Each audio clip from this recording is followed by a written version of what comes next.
Sources tell ABC News National Security Advisor Mike Waltz is expected to leave his post.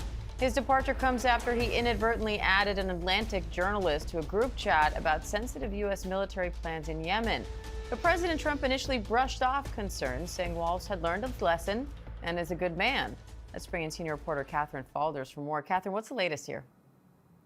Well, look, we know that Michael Waltz, the National Security Advisor, is expected to leave his post as National Security Advisor. There could possibly be other people who work under him who will be leaving as well. We know that President Trump, we're told by sources, is expected to make an announcement about this change soon. We also know that there has been chatter inside the West Wing and inside the White House about who would potentially replace Waltz if he were to leave. So it's not clear if they will announce a replacement immediately, but we do know that there is at least a list of names that have been casually discussed among top White House advisors. You see that photo of Michael Waltz and Pete Hegseth, the defense secretary that you were just showing up on the screen. Of course, Hegseth was on that Signal chat as well, and he circulated sensitive information on that chat. Michael Waltz, of course, as you mentioned, was the one who inadvertently added that Atlantic reporter Jeffrey Goldberg to that Signal thread. Now, we do know that the president has, behind the scenes, not been particularly happy with the way that this played out. And for Mike Waltz's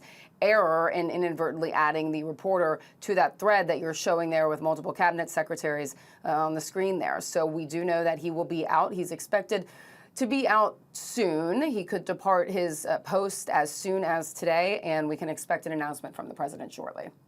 And I want to bring in ABC News national security and defense analyst Mick Mulroy.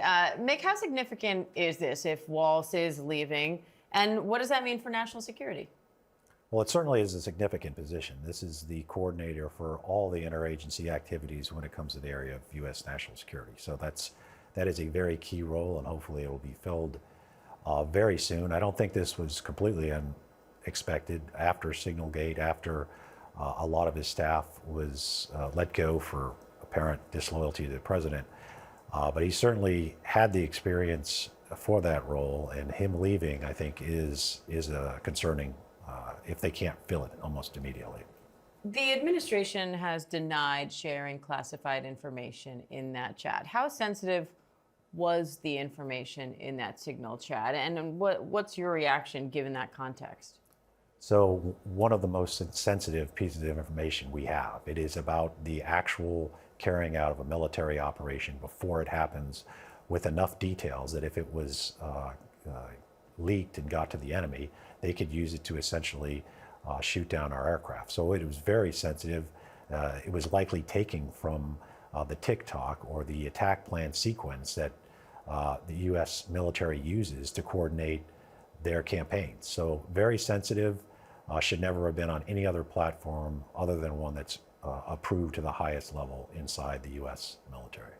Catherine, several other senior officials were on that chat, including the defense secretary, who shared similar plans in another group chat with his family, or some family members anyway. So what are you watching for now? Could more officials follow suit here? Well, that remains to be seen, of course. All of these decisions are never made really until they are final by the president. And I see you putting up that graphic there of officials who were in that chat. But really, publicly, President Trump has stood behind most of those on that screen. We have been reporting on the fact that he's really directed his anger at Michael Waltz, and now Mike Waltz is leaving the White House as Trump's national security advisor. You saw Hegseth up there.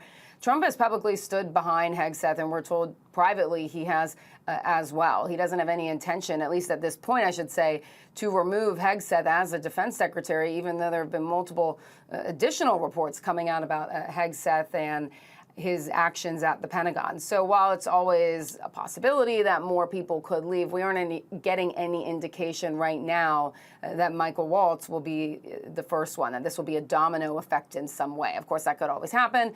There were more officials on that thread, but right now it does seem that Michael Waltz and potentially his deputy national security advisor or some others who work with him are the ones who will be leaving. Of course, none of these decisions are final until they are, so we will wait for confirmation for the White House.